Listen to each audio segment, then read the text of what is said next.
মাননীয় স্পিকার মহাশয়কে আমরা গ্রহণ করে নেব।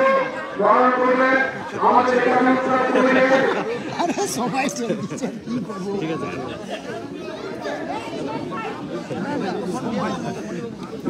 সবাই দিন দেখে আমরা দিন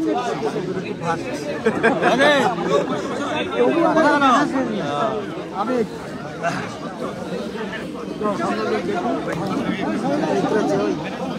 সরে যাও সবাই সামনে থেকে সরে যাও সবাই যাচ্ছে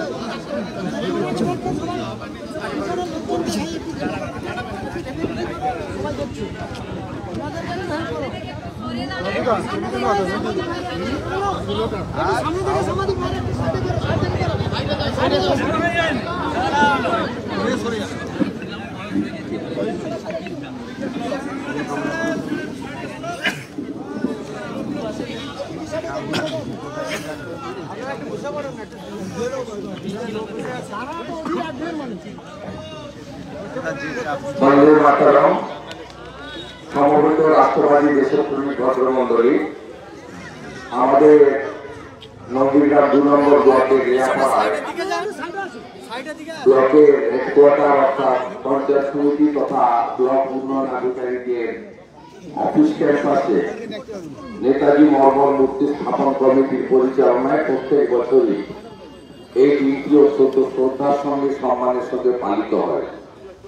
আমি কমিটির মাননীয় সভাপতি বিশ্বেশ্বরবাবু সহ সমস্ত যারা অগ্রজ আমার এখানে আছেন, আমি আলাদা করে নাম বললাম না, প্রত্যেককে আমি ব্যক্তিগতভাবে চিনি, তারা যথেষ্ট শ্রদ্ধা এবং সম্মানের, তাদেরকে শ্রদ্ধা জানাই। এই বয়স্ক মানুষগুলো, প্রবীণ ব্যক্তিগুলো, তারা এলাকার সহৃদয় ব্যক্তিদের সহযোগিতায় এবং পঞ্চায়েত সমিতির আনুকূল্যে তারা এই মূর্তি প্রতিষ্ঠা করে প্রত্যেক বছরই নিষ্ঠার সঙ্গে কর্মসূচি পালন করে আসছেন। এবং আমি এর আগেও একাধিকবার এখানে এসেছি, ওনারা নিষ্ঠার সঙ্গে, আমি যতদিন সাংসদ, পরবর্তীকালে মন্ত্রী, বিধায়ক, সবসময় তারা দলমত বর্ণ নির্বিশেষে তারা পদাধিকারী হিসেবে আমাকে ডাকেন এবং আমি কয়েকবার এসেছি, সববার হয়তো আসা সম্ভব হয়ে ওঠে। আমার সাথে পঞ্চায়েত সমিতির সভানেত্রী, সহসভাপতি, জেলা পরিষদ মেম্বার, খোদামারি 2 পঞ্চায়েতের প্রধান সহ সমস্ত আধিকারিক, আমাদের নির্বাচিত প্রতিনিধিরা আছেন, প্রেস মিডিয়ার বন্ধুরা আছেন। আজকে বক্তব্য তো রাখার দীর্ঘায়িত বক্তব্য রাখার সুযোগও নেই, আর এই কর্মসূচি তার সঙ্গে মানানসই নয়।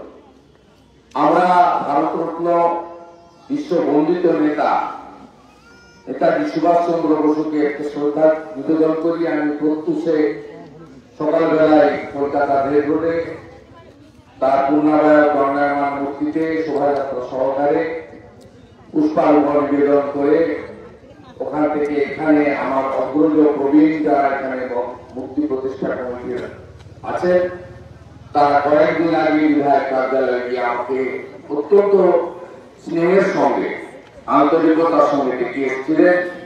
তাই তাদের ডাকে উপস্থিত হয়ে এই মহামানবের চরণ তলে শ্রদ্ধা নিবেদন করার সুযোগ নিলাম।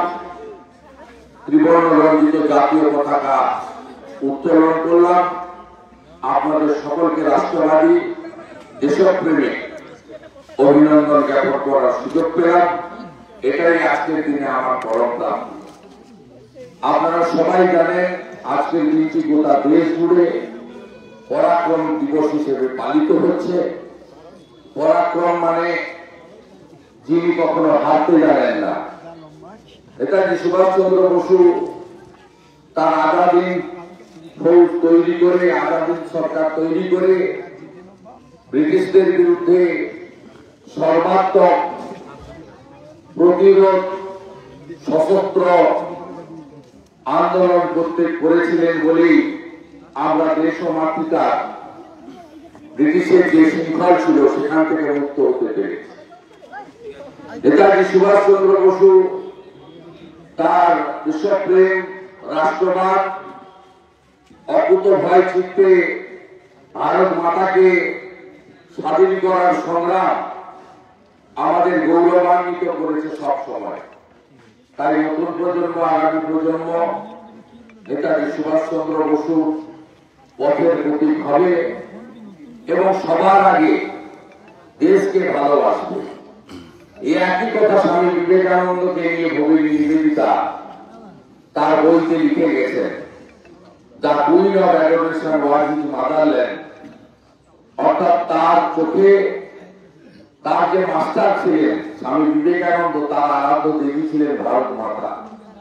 তাই সবসময় আমরা এটা মাথায় রাখবো যে আমার দেশ শক্তিশালী হলেই আমরা সুখে এবং শান্তিতে থাকবো। যে দেশ দুর্বল হয়েছে সেই দেশেরই পতন ঘটেছে। আমরা আফগানিস্তান দেখতে পাচ্ছি, ইউক্রেন দেখতে পাচ্ছি, সুন্দর দেশ, তার কোনো অভাব ছিল না ইউক্রেনে। এত খনিজ সম্পদ, এত পেট্রোলিয়াম, কিন্তু সেই দেশ দুর্বল নেতৃত্বের হাতে থাকার জন্য সে দেশ আজকে তছনছ হয়ে গেছে।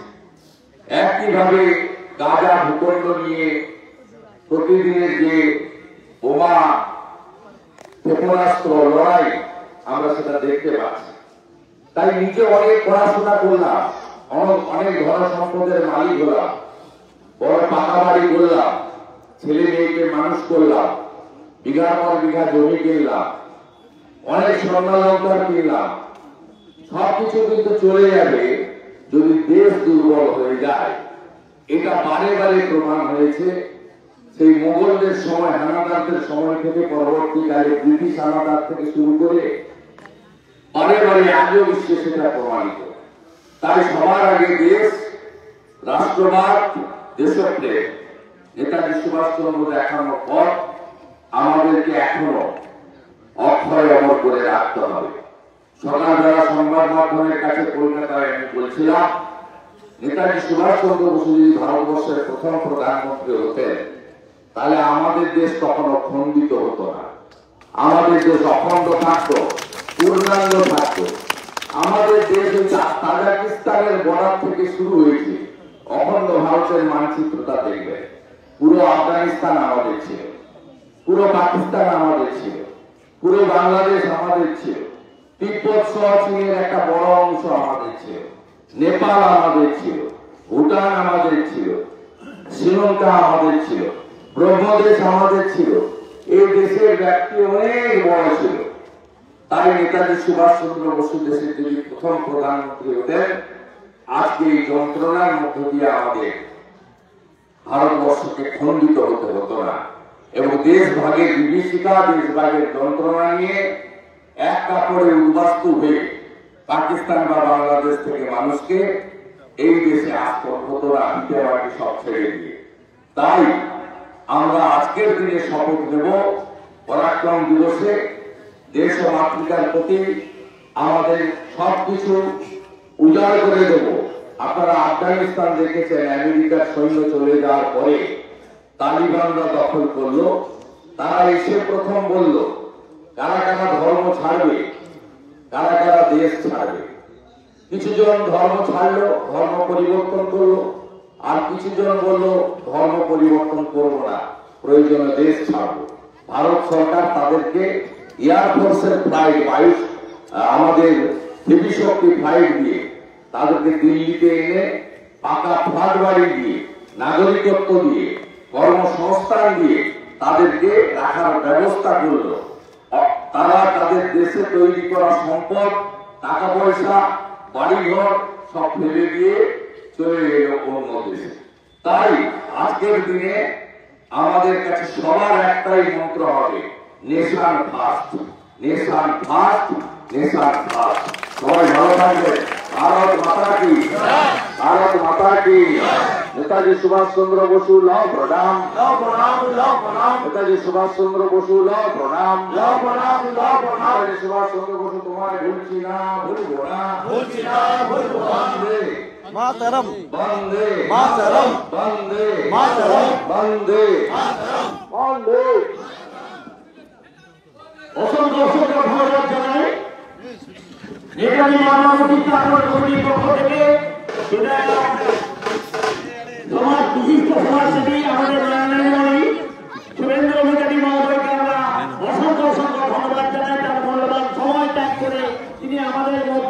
উপস্থিত হয়েছেন, এই জন্য আমরা অসংখ্য